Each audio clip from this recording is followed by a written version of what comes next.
cell is the smallest living unit of all organisms. It performs all basic functions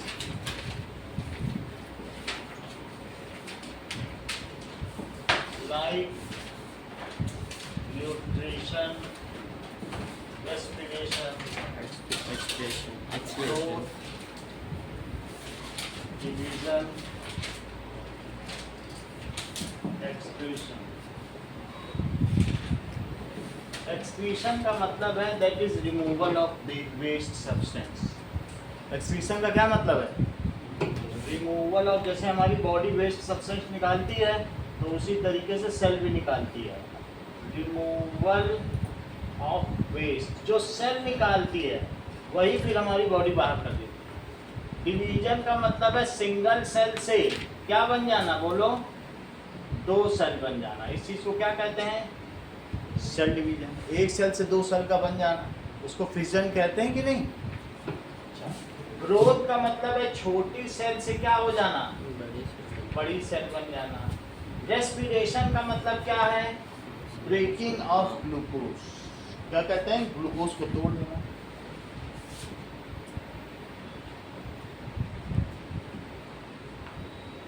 nutrition का मतलब है taking glucose. Food या glucose ये है। अब देखो सेल हिस्ट्री में हमने सबसे पहले देखा कि Robert Hooke saw dead cells. Dead cells जो होती हैं वो हेक्सागोनल होती हैं और उनमें न्यूक्लियस नहीं होता। ये किसमें पाई जाती हैं? कॉर्क सेल में। तो जैसे हनीकॉम्ब स्ट्रक्चर होता है उसी तरीके से ये होती है, कोई न्यूक्लियस नहीं होता।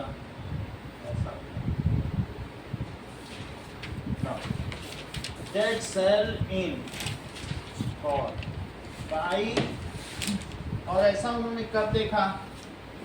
इन 1665 by self made primitive. Primitive का मतलब बहुत ही बेसिक माइक्रोस्कोप था।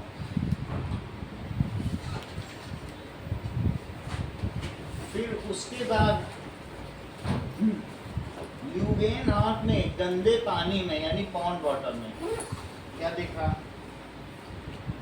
और ऐसा उन्होंने 9 साल बाद देखा। सो ल्यूवेनहार्ट ऑब्जर्व लिविंग सेल्स किसमें? इन पॉन्ड वाटर।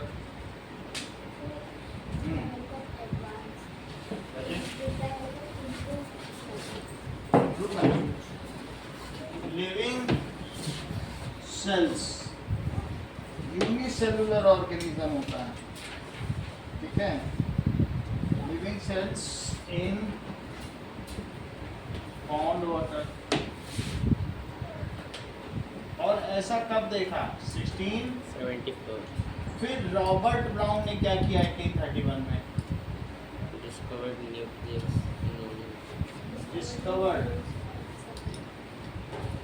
न्यूक्लियस। वास्तव में उन्होंने ओनियन पील को जब सफ्रानिन से कलर किया तो उसमें डॉट डॉट स्ट्रक्चर दिखा। उन्होंने कहा ये क्या है? फिर उन्होंने उसको न्यूक्लियस का नाम दिया। तो discovery of nucleus is done by, discovered word है न्यूक्लियस, ठीक है, इन द सेल 1830। ये जो डायग्राम बना है ये कॉर्क सेल का, और ये जब आपसे ओनियन पील कही जाएगी तो ये कुछ वॉल लाइक स्ट्रक्चर होगा।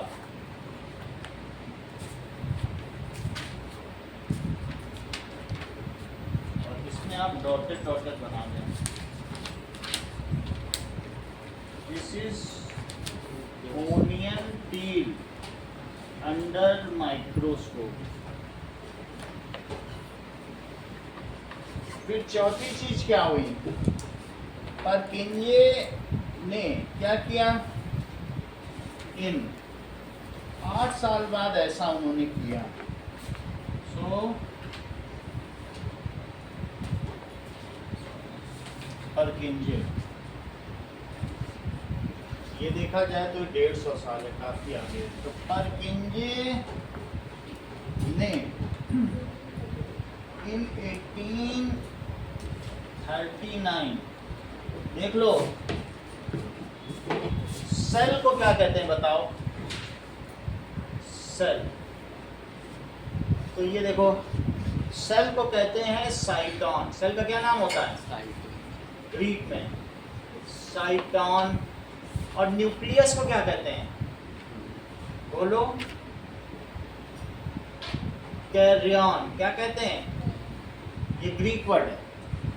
अच्छा, इसके अंदर भी एक लिक्विड भरा है, उसके अंदर भी एक लिक्विड भरा है।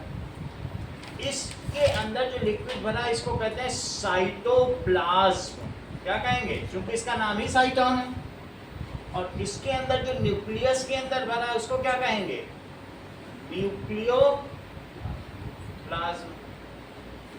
न्यूक्लियोप्लाज्म प्लस साइटोप्लाज्म को मिला के क्या कहते हैं, प्रोटोप्लाज्म, जिसकी खोज परकिंजे ने 1839 को की।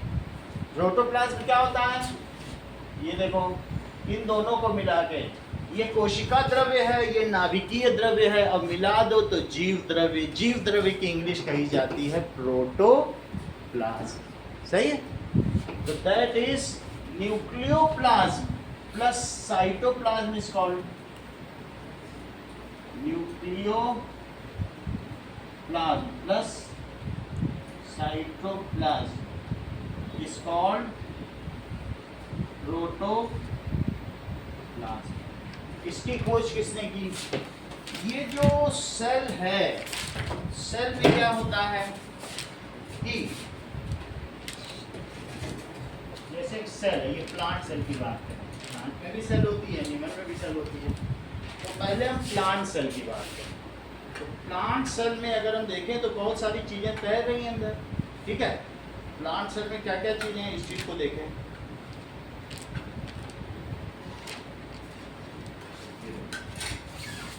ऐसे कई चीजें, ये सब फ्लोट कर रहे हैं, ठीक है। अच्छा, उसमें एक ये क्या चीज है बताओ, न्यूक्लियस। प्लांट में क्या चीज है, न्यूक्लियस। न्यूक्लियस के अंदर भी फ्लूइड है और ये सब भी फ्लूइड है। अभी हम देखेंगे क्या क्या चीज, लेकिन एक प्लांट की सेल, प्लांट होता है तो वो सेल से बना हुआ है कि नहीं, उसकी एक सेल में यहाँ भी फ्लूइड भरा होगा और इसके अंदर भी। तो इस फ्लूइड, हाँ बोलो, प्लाज्मा। प्लाज्मा का मतलब फ्लूइड होता है। जैसे कोई भी चीज़, कोई स्लिपरी हो, हम लोग जैसे नाक निकलती होगी ऊपर टाइप, ऐसा प्लाज्मा होगा।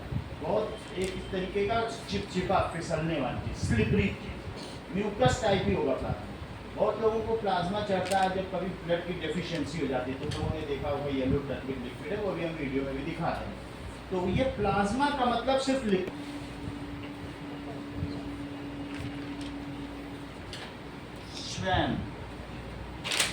देखो, स्लीडन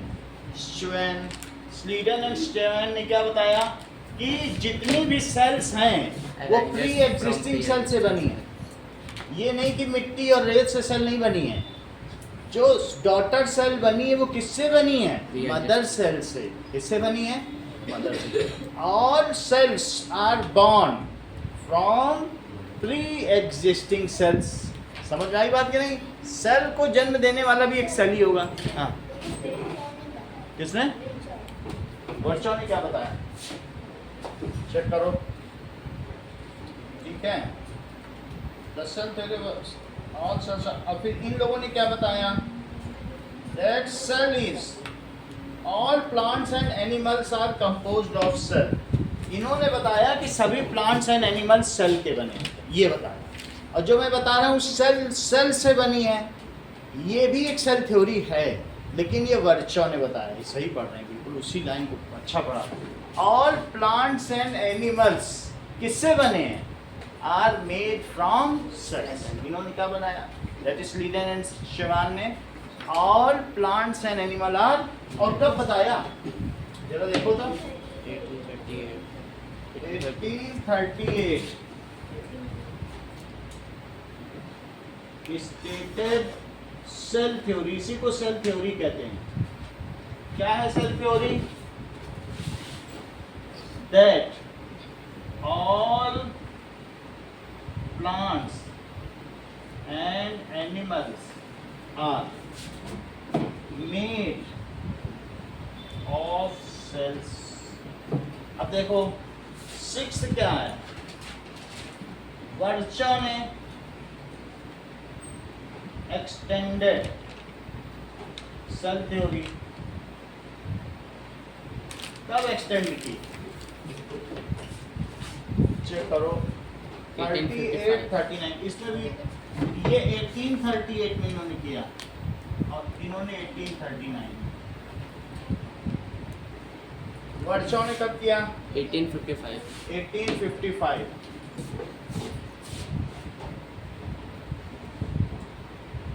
एक्सटेंडेड सेल थ्योरी।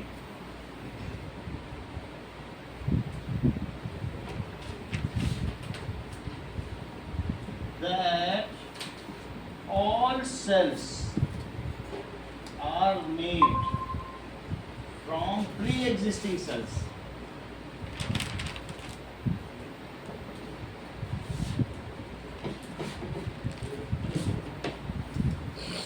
ठीक है।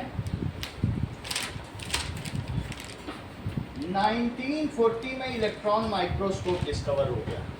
फिर उसके बाद कोई भी चीज़ बहुत बड़ी देखी जाने लगी। इन सब से 200 गुना 400 गुना देख सकते हैं कंपाउंड माइक्रोस्कोप से, लेकिन उसके बाद जब इलेक्ट्रॉन माइक्रोस्कोप हुआ उससे 50 लाख गुना देखा जाने लगा। 200 टाइम्स बड़ा होता है कि 50 lakh times, 5 million. Electron microscope जब बन गया फिर इन सब का साइंटिस्ट की जरूरत नहीं पड़ेगी, तो खुद ही दिखने लगा, हम आप भी देख ले रहे। फिर कोई साइंटिस्ट नहीं, जिसको मर्जी जो उठाए देख ले, ये चीज है। सो इन 1940 electron microscope was discovered.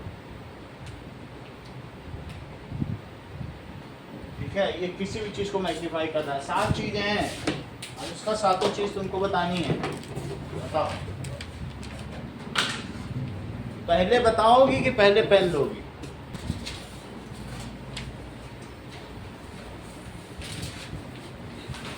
Define cell. Why cell is called basic structural and functional unit of life. दूसरा, draw cork cell and onion peel under microscope. Sir onion peel कैसा है?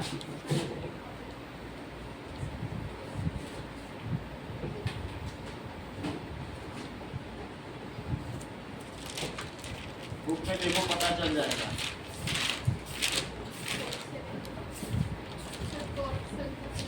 कौन सा का बताया ना? और ये ऐसे बनाना है।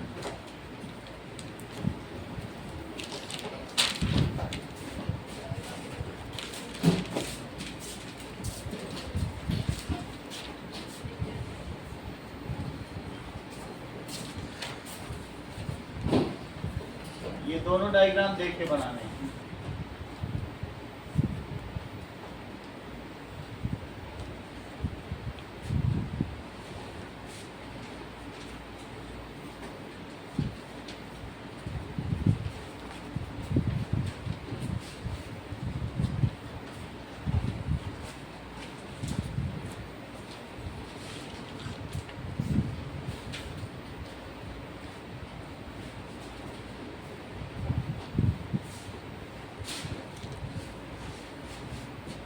नाउ कंपाउंड माइक्रोस्कोप का डायग्राम बनाओ और सबने जमा कर दिया तो बताया जाए आगे।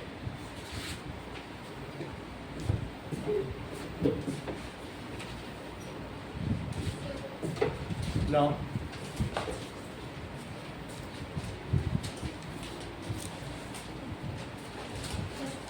नहीं,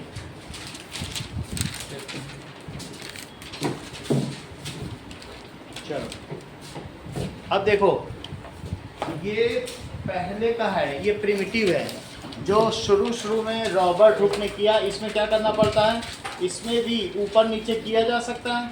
ये देखो ये स्टेज ऊपर जा रहा है, जब ऐसे ऐसे करेंगे ये ऊपर उठ रहा है, धीरे धीरे उठ रहा है। और इसमें भी दो लेंस हैं, एक लेंस यहाँ है और एक इसके अंदर है, एक इसके अंदर है, ठीक है। ये इसमें एक लेंस है और एक लेंस इसके अंदर है, ठीक है। तो हम इसको क्या करते हैं कि इसके ऊपर लगा दिया तो एक ऑब्जेक्टिव है, ऑब्जेक्ट की तरफ ऑब्जेक्टिव और एक आई।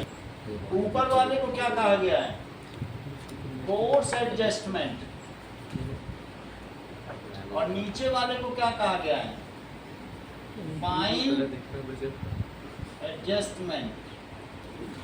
ये क्या है, swivel, this is called base. कई बार लाइट नहीं होती थी पहले, तो यहाँ से लाइट पड़ती थी इस पर और यहाँ रिफ्लेक्ट होकर इस पे आ जाती थी, तो यहाँ ओपनिंग होती थी। इसको कहते हैं मिरर। मिरर से तिरछा कर दिया जाता है, इसको टेढ़ा करके कैसे करके यहाँ पर एक छेद बना हुआ है। तो स्टेज में क्या होगा बताओ, ये स्टेज है, स्टेज में यहाँ छेद होगा, क्या छेद से लाइट ऊपर आएगी कि नहीं, और उसी में तुम अपना जो भी ग्लास स्लाइड रख दो। और इसके ऊपर क्या रखोगे बताओ, स्टेज के ऊपर प्रिपेयर्ड ग्लास स्लाइड रख दोगे, सही है। इसका क्या नाम है, प्रचिता, स्टेज। और ये क्या चीज है आविश, सही कहते हो, this is plane mirror, this is stage, this is watch glass, इसमें देखना है, ठीक है। और बेस बना दिया। अब इसके बारे में कुछ लिखो, कंपाउंड माइक्रोस्कोप के बारे में। चलिए इसको बना लो सब लोग, ओके। कुछ दिखा अजीब चीजें दिखाई दे छोड़ दो।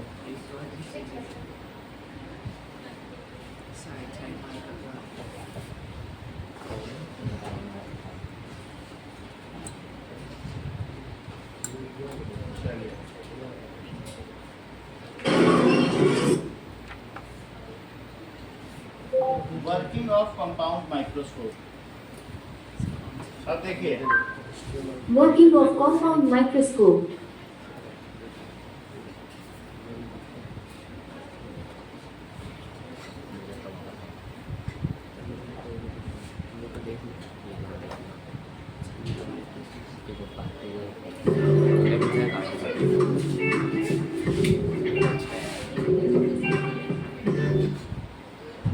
Compound microscope. टाइम्स तो लगभग वही चीज है। It magnifies object 40x to 1200x। इसको दे देना बेटा, गिरे नहीं। हो गया तो आप इधर रख दो, किसी दूसरे टेबल पर रख दो, क्या डिस्टर्ब नहीं, कहीं और रख दो, ठीक है।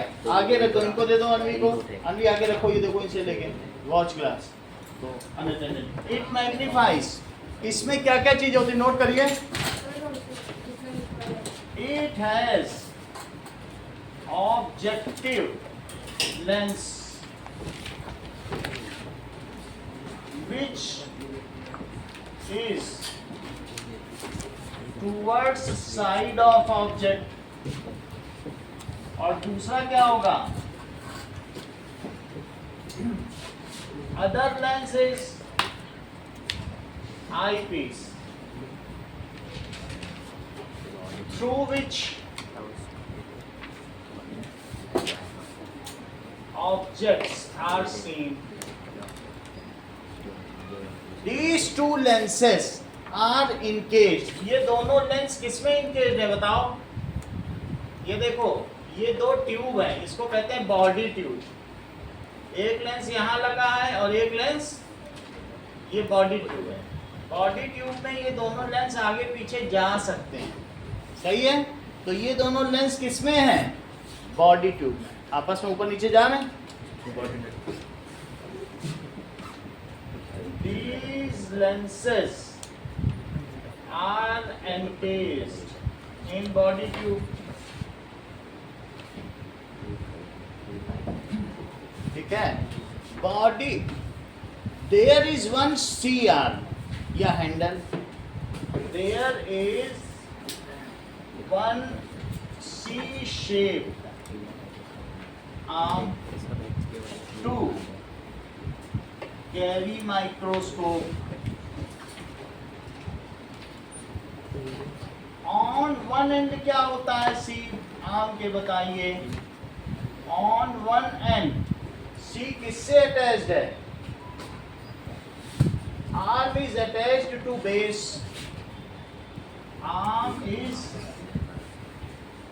Attached to base and stage. On other end क्या होगा?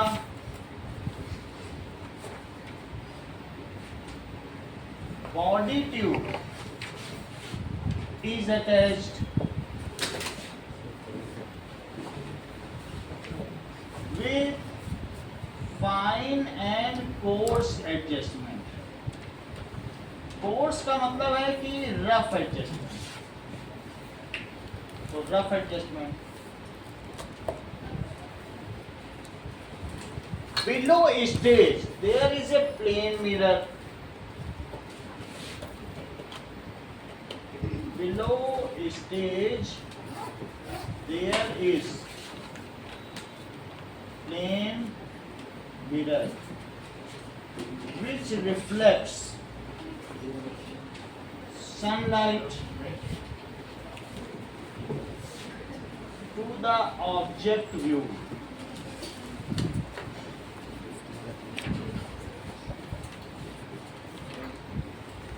Watch glass is placed on stage which has two clips, securing clips, यानी clip kind. Watch glass में क्या है? Clips हैं, ऐसा। तो stage has two clips which secures watch glass। इतनी बात हो गई, ठीक है। अब जरा देखो, हो गया तो जमा करो, उसको नोट करो। हाँ? देखा? यस। कुछ दिखा?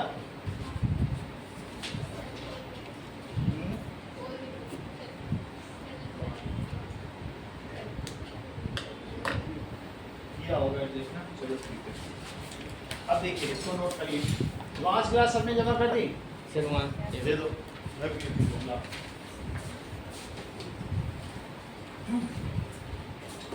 इतनी बात हो गई।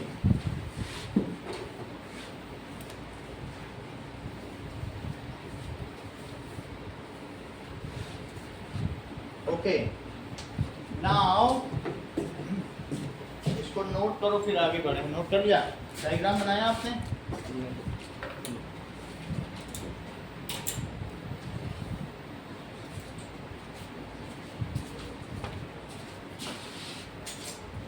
Organisms are subdivided broadly into two categories. One is unicellular organism and other is multicellular organisms. जरा देखें तो living organisms are divided into two categories.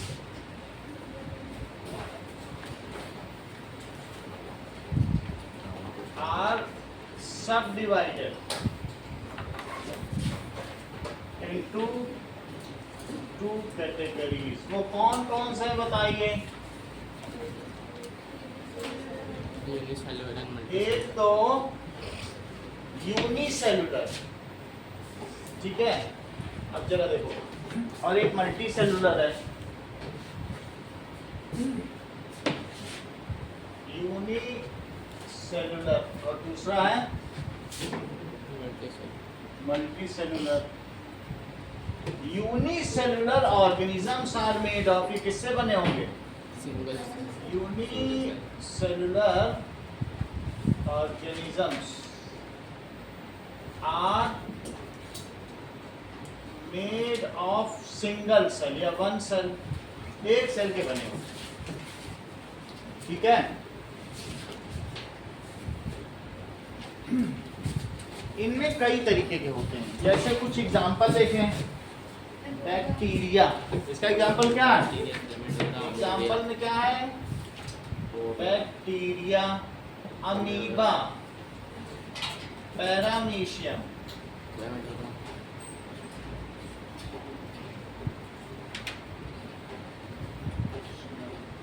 Euglena, Chlamydomonas,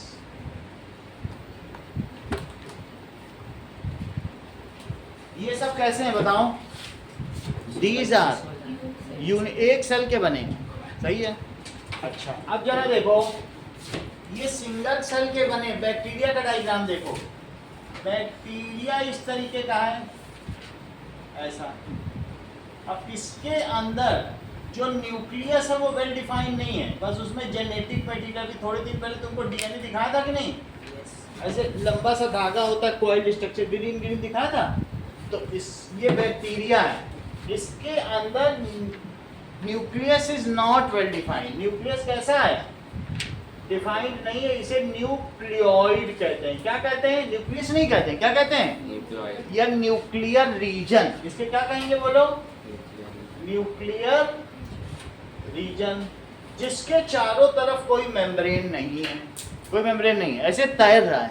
okay, अच्छा बताओ ये किस में तैर रहा होगा? साइटोप्लाज्म में। किस में? हमने बताया था ना, सेल में जो फ्लूइड भरा होता है उसे क्या कहते हैं? साइटोप्लाज्म। साइटोप्लाज्म में तैर रहा है और इसमें इस तरीके के फ्लैजेला होते हैं जिससे ये लोकोमोशन करता है। इसे क्या कहते हैं? देखो बुक में बना हुआ है, इसे क्या कहते हैं? फ्लैजेला। और इसमें थोड़ा थोड़ा एक सेल है, ये सेल है, इसको कहेंगे सेल है, तो सेल मेम्ब्रेन होगी कि नहीं? देखो बुक में बना है सेल मेम्ब्रेन। और इसके चारों तरफ और क्या होगी बताओ? बोलो। इतनी बात समझा गई? ये सेल मेम्ब्रेन है। सेल होगी तो कोई ढकी हुई होगी ना किसी चीज से, उसको सेल मेम्ब्रेन कहेंगे। नहीं है? नहीं है? न्यूक्लियस को तुम कहते क्या हो? थोड़ी देर पहले बताया था। ये बहुत तेज, बहुत अच्छा इन्होंने बताया। इस चीज को लिख लेने तो भूल जाएंगे। अभी इन्होंने बताया सर, अभी थोड़ी देर पहले आपने न्यूक्लियस को कैरियन बोला था। देखो अनुष्का ने बताया हम लोगों ने कितनी तेज है। और जो अगर कैरियन डिफाइंड ना हो, वेल डिफाइंड ना हो, तो उसको कहेंगे प्रोकैरियोटिक। टेक ना लगाओ हाथ का, हाथ का टेक लगाने से फोर्ट में ना आधा काम करता है। चलिए, इतनी बात समझ में आई कि नहीं? कैरियन किसको कहते हैं? और न्यूक्लियस ही ठीक से ना हो तो प्रोकैरियोटिक, और न्यूक्लियस डिफाइंड हो तो यूकैरियोटिक, यानी आफ्टर न्यूक्लियस प्रो न्यूक्लियस, प्रोकैरियन, यूकैरियन। तो दो तरीके के सेल होते हैं, एक होता है बोलो वेल डिफाइंड न्यूक्लियस, और एक है नॉट। न्यूक्लियस डायरेक्टर होता है किसी कंपनी का। तुम ऐसा सोचो, ऐसी कंपनी जिसमें डायरेक्टर ही ना हो कैसे चलेगी? कुछ होगा क्या? देखो डायरेक्टर हो जाए तो उसने कितनी सारी चीजें बना दी। न्यूक्लियस है इसमें, सही है? न्यूक्लियस में समझ में आ गया। और न्यूक्लियस के अलावा और क्या है? ये प्लांट की सेल क्या है? सेल वॉल भी है। ये सब क्या है? प्लांट है, सेल वॉल भी है। सेल वॉल का मतलब समझते हो? सेल वॉल का मतलब है कि जैसे खीरा है, टक से टूट गया, लौकी, ककड़ी, कद्दू, और ये कहीं टूट रहा है, देख लो, कुछ मोड़ है, कुछ टूट रहा है। तो हम लोगों की सेल में कोई सेल वॉल नहीं है, लेकिन जिसमें सेल वॉल होगी, मशरूम में भी है। मशरूम एक फंगी है, फंगस है, टक से टूट जाती है। तो जिसमें सेल वॉल है वो क्या करेगी बोलो? टूट जाएगा। सभी सब्जियों में सेल वॉल होती है। हाँ, प्लांट में क्या होगी बोलो? Cell wall. मुझे एक एग्जाम्पल चाहिए प्रियांशु, ऐसा कोई एग्जाम्पल बताओ ऑर्गेनिज्म का जो प्रोकैरियोटिक हो। ऐसा मिल नहीं रहा मुझे, आप बताओ। बैक्टीरिया। लो इन्होंने बता दिया, डायग्राम देख के बोले होंगे, ये दिमाग बहुत ज़्यादा दिमाग को बड़ी बात बताइए। बोले इन्होंने बोला give example of unicellular organism which is prokaryotic. Which is prokaryotic, इसको नोट करो करो। That is bacteria is prokaryotic, note करो। और इसके ऊपर प्रियांशु ये क्या है बताओ बताओ। सर ये मैम बहुत आसानी से हर चीज बता देते हैं। लिखो आप लोग भी लिखो जैसा ये बोल रहे हैं, पाइलस। सही है। अच्छा इसके अंदर साइटोप्लाज्म है, और क्या है बताओ। ये प्रोटीन भी बनाता है अनुष्का, और साइटोप्लाज्म में ये क्या तैयार है बताइए, राइबोसोम। अगर डीएनए और राइबोसोम मिल जाएं तो प्रोटीन बना डालें। समझ आया। प्रोटीन बनाने के लिए डीएनए तो चाहिए, डीएनए के पास कोड है, लेकिन मटेरियल कहाँ से लाएंगे, राइबोसोम। तो इसको क्या कहते हैं बताइए, राइबोसोम। अब ये सारी चीज हम लिखें, ये तो तुमको पता चल गया ना। यूनिसेलुलर में, यूनिसेलुलर में ये देखिए लिखो, unicellular organisms are further categorized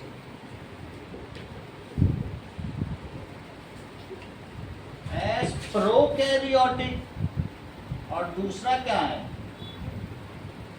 and अनवी दूसरा क्या है, यूकैरियोटिक। क्या कहेंगे, यूकैरियोटिक।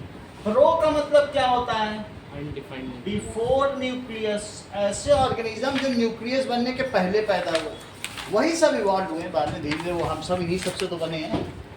तो बिफोर न्यूक्लियस, और यू का क्या मतलब होता है, आफ्टर न्यूक्लियस। चलिए इतनी बात हो गया। तो मेरा कहने का मतलब है, अगर मैं यूनिसेलुलर को दो कैटेगरी में बांटूं तो क्या क्या चीज हो सकती है बताइए।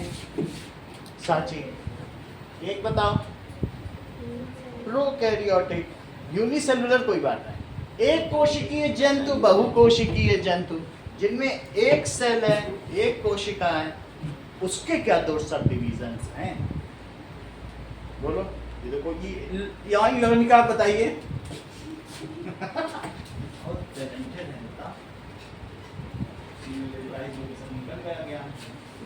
हाँ बोलो। चलिए, तो जैसा लवनिका ने बताया प्रोकैरियोटिक, और दूसरा क्या बताया, सप्लीमेंट हो जाता है, दैट इज यू, ठीक है कि नहीं। प्रोकैरियोटिक का क्या मतलब है, बैक्टीरिया। सही है। प्रोकैरियोटिक में क्या आएंगे, बैक्टीरिया, और इसमें कौन आएंगे, अमीबा, और कौन से आएंगे, पैरामीशियम, यूग्रीना, और दूसरा क्या है बोलो, माइडोमोनास। बैक्टीरिया तुमने देख लिया। Bacteria does not have, bacteria में क्या है, बैक्टीरिया जो कि एक प्रोकैरियोटिक यूनिसेलुलर है, प्रोकैरियोटिक भी है, प्रोकैरियोटिक तो है, देखो यूनिसेलुलर है कि नहीं, prokaryotic organism does not have, इसमें क्या नहीं होगा, well defined nucleus. It's genetic material, genetic material का मतलब है कि जब तुम्हारे पापा आते हैं अनुष्का, तो वो मुझे पता चल जाता है वो तुम्हारे पापा हैं। जिसके भी पापा आए हमें मालूम, अरे इस बच्चे का चेहरा मिलता ही उसी के पापा मम्मी, मम्मी से भी मिल जाता है। ये बात तुम्हें समझ आ गया, यही जीन है। जीन का मतलब क्या होता है कि properties are transferred from parents to offspring, जो जैसा फीचर होता है, तो उसके लिए कोड कहाँ है, डीएनए में। कोड कहाँ मिलता है बताइए, दैट इज डीएनए एक हेलिकल मटेरियल है, ये हमारी बॉडी में सेल के अंदर न्यूक्लियस के अंदर होता है। ऐसा समझ में आई बात?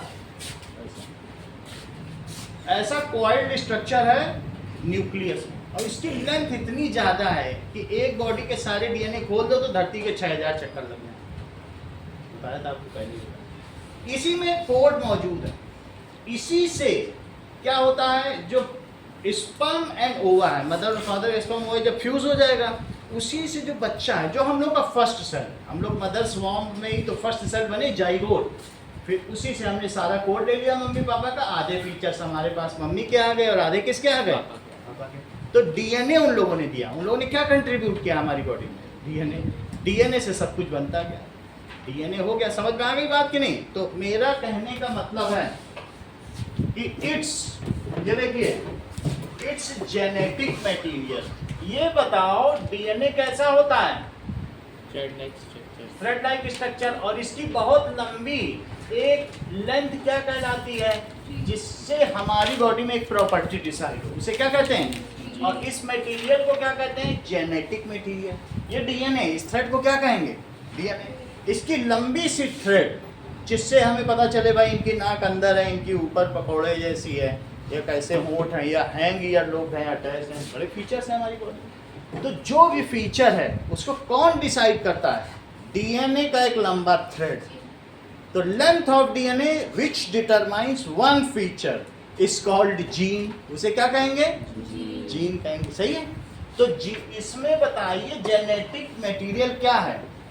It's genetic material is nucleus. Freely floating, it is not covered by A membrane. इसके ऊपर कोई मेम्ब्रेन है? नहीं है। समझ में आया? It's is not covered by membrane, ये किसी मेम्ब्रेन से कवर्ड नहीं है। So it is not well defined, इसलिए वेल डिफाइंड नहीं है। It is called nucleoid. इसे न्यूक्लियस नहीं बोला जाएगा, इसे क्या बोला जाएगा? बुक में देखो क्या लिखा है, न्यूक्लियोइड बोला कि और कुछ? It is called nucleoid. अब जरा देखो,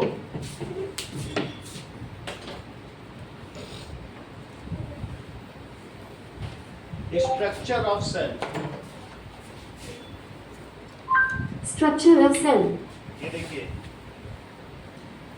3 things in common, no matter what type of cell they are. ये देखो,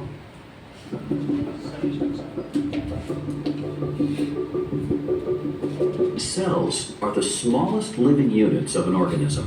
ऐसे होते हैं सेल।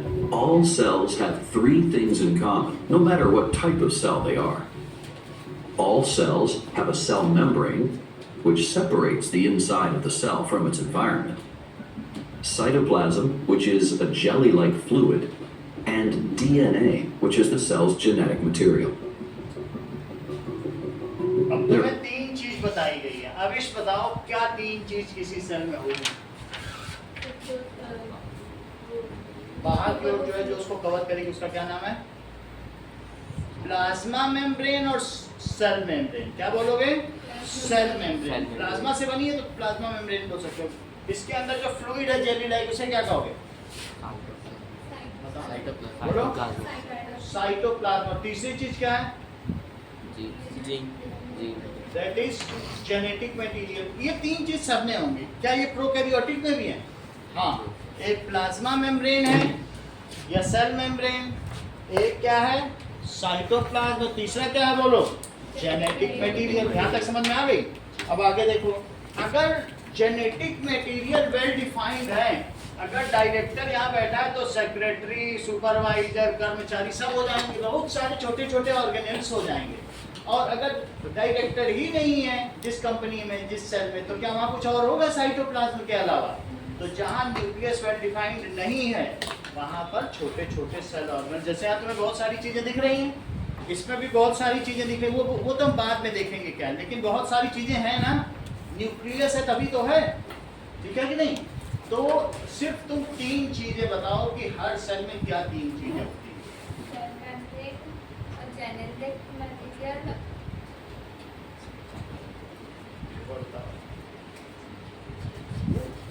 साइटोप्लाज्म सही है, साइटोप्लाज्म में तो तैरेगा। अब आगे का पढ़ो।